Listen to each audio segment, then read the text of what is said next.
Halo pemirsa Kompolnas Channel, sahabat kita semua dimanapun berada. Jumpa lagi bersama saya Flamanda Tampomuri di podcast Kompolnas Channel. Nah, kali ini saya telah bersama dengan Bapak Waka Diklat Reserse Polri, Pak. Yeah. Dengan Bapak Kombes Pol Bapak Agus Santoso, SIK MSI. Apa kabar Bapak? Alhamdulillah baik, sehat. Gimana Pak pengalaman selama ini menjadi Waka Diklat Reserse Polri, Pak? Alhamdulillah ya. Menjadi Wakadiklat ya pengalaman yang sangat berharga. Karena dulu pesan orang tua saya jadi polisi itu sebenarnya cita-cita orang tua saya disuruh menjadi guru. Kemudian perkembangan pengalaman kerja di polisi pada akhirnya pada tahun 2019 saya tadinya di wilayahan, sekarang masuk ke lembaga pendidikan. Jadi kemungkinan mungkin doa orang tua, cita-cita orang tua tersampaikan, yang tadinya ingin menjadi guru sekarang menjadi polisi tapi guru tugas ya, menjadi tugas di lembaga pendidikan. Wah. Ya, bagi saya pengalaman karena orang tua saya guru, ya pengalaman yang sangat berharga buat saya. Tidak hanya kita bisa mengaplikasikan pengalaman di lapangan, juga akhirnya kita mendapat beberapa pengalaman untuk mengajar, mengembangkan pengajaran kepada calon-calon luar biasa ya Polri. Ini Pak, di Diklat Reserse Polri ini Pak, tugas pokoknya apa sih Pak? Ya, tugas pokok Diklat Reserse secara umum, lembaga pendidikan Diklat Reserse adalah salah satu lembaga pendidikan yang di bawah lembaga pendidikan Polri. Kegiatan yang tugas pokoknya adalah merencanakan, menyelenggarakan, dan melaksanakan tugas pokok pelaksanaan pendidikan latihan fungsi reserse bagi calon-calon para anggota Polri yang akan bertugas dan berdinas di fungsi reserse. Kegiatan-kegiatan terperincinya itu mulai dari pendidikan dan pelatihan pada bidang fungsi penyelidikan dan penyidikan reserse. Terkait pendidikan dan pelatihan ini Pak, programnya apa saja Pak? Nah, dari kegiatan program yang ada di Diklat Reserse itu sampai sekarang itu terdiri dari 31 bidang pendidikan.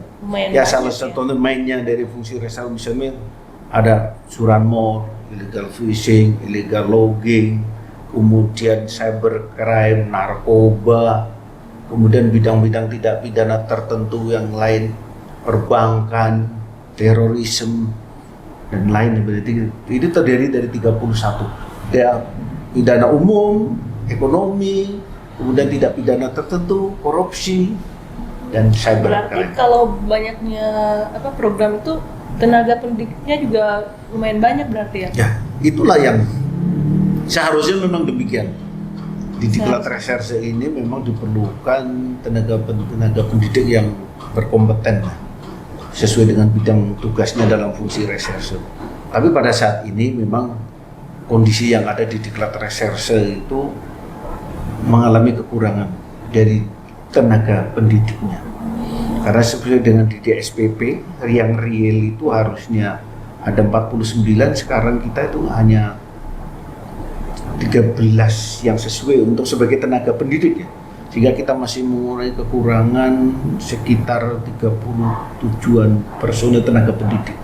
Akhirnya pada saat ini ketenaga kependidikan itu yang artinya tenaga pendidik itu memang sprint, skep itu adalah menjadi guru tenaga pendidik. Nah, ketenaga kependidikan adalah orang-orang yang ditempatkan di Diklat Reserse tetapi menjabat jabatan struktural.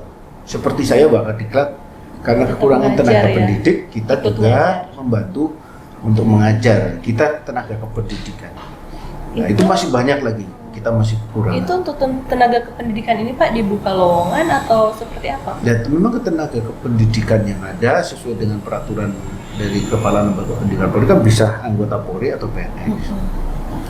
Memang tidak dibuka secara umum, tapi kita bisa menggunakan tenaga-tenaga pendidik non Polri. Nah, artinya orang luar yang mempunyai kompetensi di bidang fungsi reserse. Misalkan ada tenaga ahli yang mengetahui tentang ahli hukum, kita bisa mengundang untuk mengajar di Diklat Reserse. Kemudian mungkin ada beberapa ahli-ahli cybercrime, kita juga bisa meminta bantuan tentang ilmu-ilmu cybercrime. Kita juga bisa mengundang ahli-ahli tentang korupsi untuk mengajar di sini dengan aturan dan tata cara yang telah dilaksanakan di lembaga pendidikan Polri. Kalau ada yang pengen daftar gitu Pak? Nah, sementara kalau ingin daftar memang kita kan tidak open ya. Kita memang sudah aturan garis penentuan sebagai tenaga pendidik sudah ada aturan mainnya. Jadi kita hanya menunjuk kepada orang-orang tenaga ahli yang kita anggap berkompeten dalam bidang-bidang tadi, cakupan 31 bidang pendidikan kita undang. Kalau Pak dari metode pembelajarannya Pak di sini seperti apa Pak? Nah, metode pembelajaran memang tadinya pada sebelumnya itu kan 40% teori, kemudian 60% teori, 40% praktek. Nah, sekarang ada petunjuk dan arahan dari Bapak Kepala Lembaga Pendidikan Polri bahwa proses metode pembelajaran diubah. 30% teori, 70% praktek. Yang meliputi dari kegiatan-kegiatan tadi, penyelidikan dan penyidikan. Mulai dari pemberkasan, olah TKP, kemudian penyelidikan dan yang lain, kegiatan-kegiatan pemberkasan dilaksanakan. Jadi 30 teori, yang 70%-nya adalah kita membutuhkan drill, pelatihan yang sistemnya sedang kita rubah. Kalau untuk penanganan terkait narkoba ada khusus nggak? Nah, penanganan narkoba kan kita setiap tahun dalam program pendidikan di Bankpes Polri yang perlu kita jelaskan dalam pendidikan Polri yang di Diklat Reserse ini ada 2. Di Bankpes khusus Polri. Artinya bahwa pendidikan dan pengembangan spesialis itu hanya ditujukan kepada personel-personel Polri. Nah, setiap tahun kan dalam program pendidikan di Bankpes yang telah ditetapkan dalam sidang Mendiklat, kalau setiap tahun rata-rata itu kan sekitar 7 gelombang. 7 gelombang, satu gelombangnya bisa sampai 13 bidang. Nah, ini khususnya di bidang narkoba ya sudah ada dilaksanakan. Itu hampir tiap tahun mungkin 4 gelombang ada. Yang terdiri dari satu gelombang 25 orang. Nanti berarti kalau 4 kali ya 100. Terdiri dari perwira sama bintara pelaksana. Yang kedua tadi program pengembangan Dikbang di Polri itu ada dengan kerjasama dengan kementerian dan lembaga. Jadi Diklat Reserse ini juga melaksanakan pendidikan bagi calon-calon penyidik pegawai negeri sipil yang dari 38 kementerian dan lembaga seperti Departemen Keuangan, penyidik-penyidik perpajakan, penyidik bea cukai, kemudian dari Kementerian Lingkungan Hidup, ya, ini seperti illegal logging, dan kemudian dari Kementerian KKP, Perikanan, kemudian Kementerian Perdagangan, Badan POM, dan itu lain-lain. Kira-kira Pak kerjasamanya seperti apa Pak? Nah, kerjasama yang selama ini dilaksanakan kalau dengan instansi luar adalah lembaga-lembaga departemen yang menginginkan pendidikan ini harus mengadakan kerjasama dengan Bapak Kalemdiklat Polri. Difasilitasi di lembaga pendidikan, kemudian melaksanakan kerjasama untuk melaksanakan pendidikan. Setelah itu dirapatkan kembali dengan tim yang ada di bawah kendali Pak Karobin Diklat, nanti ada Kapak Kerma, kemudian kami dari satuan pendidikan yang lain yang mungkin nanti akan ditempatkan dalam pelaksanaan kegiatan diundang untuk pelaksanaan kerjasamanya, kemudian ada rapat lanjutannya untuk penyusunan kurikulum yang akan diajarkan kepada calon-calon sertif. Terkait dengan kurikulumnya Pak, bisa diceritakan sedikit nggak? Nah, kurikulum memang ini sesuai. Kita di Diklat Reserse ini kurikulum kan tetap mengacu kepada pelaksanaan kurikulum yang sudah ditetapkan pada sidang Wandiklat. Nah, sidang Wandiklat ini kemudian menetapkan program-program pendidikan yang akan dilaksanakan. Nah, kemudian di lembaga pendidikan Kemdiklat Polri, Biro kurikulum itu menyusun dari mata jumlah para kejuruan pendidikan ini apa saja, kemudian disusun kurikulum. Kalau di Diklat Reserse pelibatan pembentukan kurikulum dari Biro Kurikulum Kemdiklat Polri, kemudian kita juga mengundang dari Baris Krim Polri, Baris Krim Polri itu dari direktorat-direktorat yang akan dilaksanakan pendidikan, Direktorat Pidana Umum, Direktorat Ekonomi, Direktorat Tidak Pidana Narkoba, Direktorat Tidak Pidana Korupsi, dan Direktorat Tipikor, kemudian Direktorat Tidak Pidana Tertentu.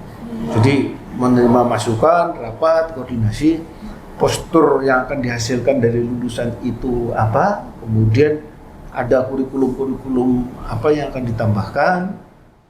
Bahkan sekarang juga ada dari kebijakan Bapak Kalemdiklat untuk menyelenggarakan kurikulum kekinian. Artinya kurikulum yang sudah ditetapkan atau yang sudah ada tahun-tahun sebelumnya kita diupdate kembali dengan perkembangan situasi saat ini dan perkembangan di lapangan.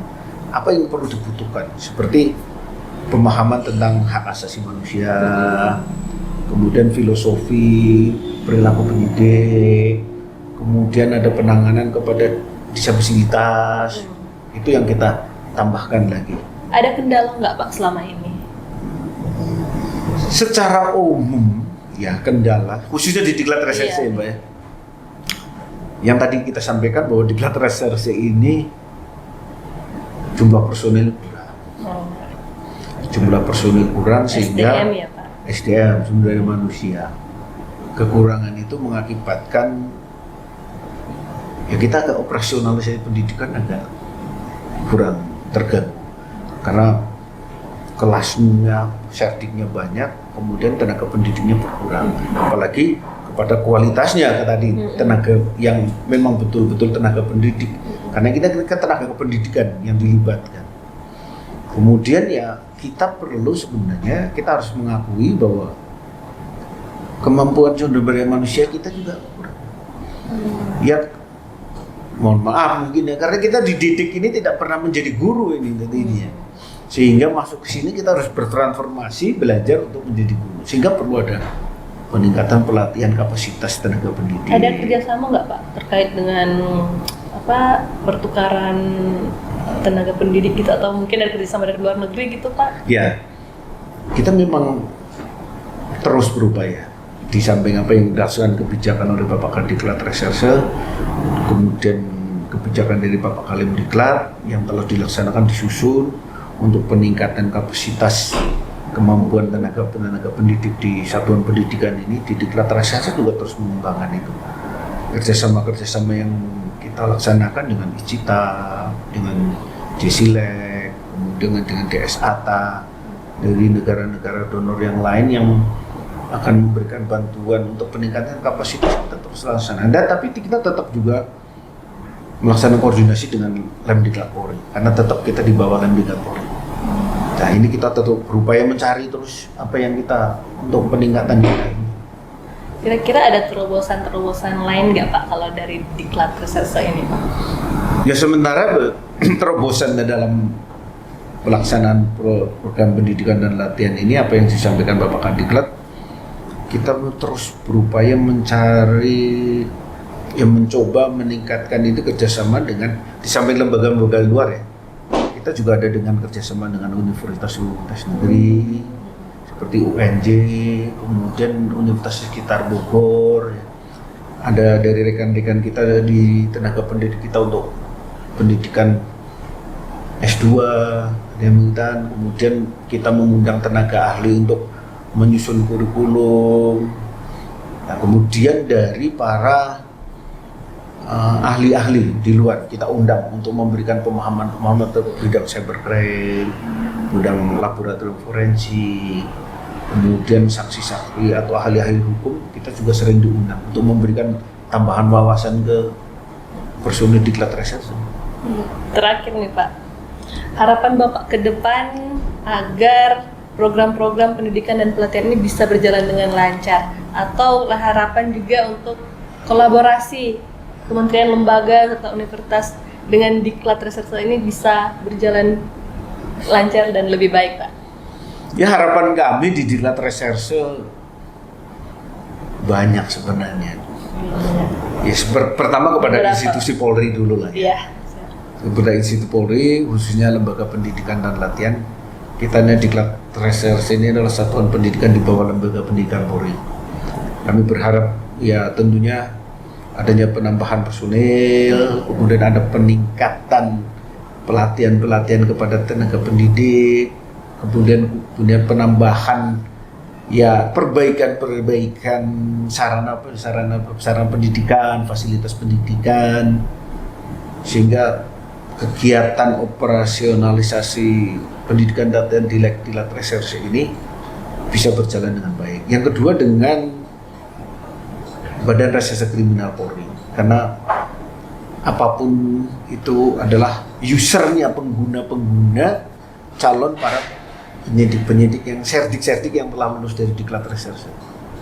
Sehingga dengan kerjasama itu untuk penentuan calon postur calon penyidik yang diharapkan, kemudian kepada para gadik-gadik kami mohon bantuan tenaga pendidik yang kita kan di Diklat ini kan hanya reserse buku.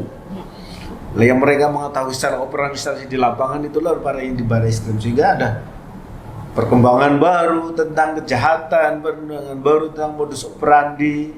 Nah, mereka yang lebih paham. Mereka memberikan gambaran-gambaran kita dan pemahaman tentang pengungkapan tindak pidana ini. Gitu. Kemudian dengan universitas, ya tentunya kami berharap ini program kerjasama dengan lembaga-lembaga pendidikan lain setingkat universitas kita harus dikembangkan lagi.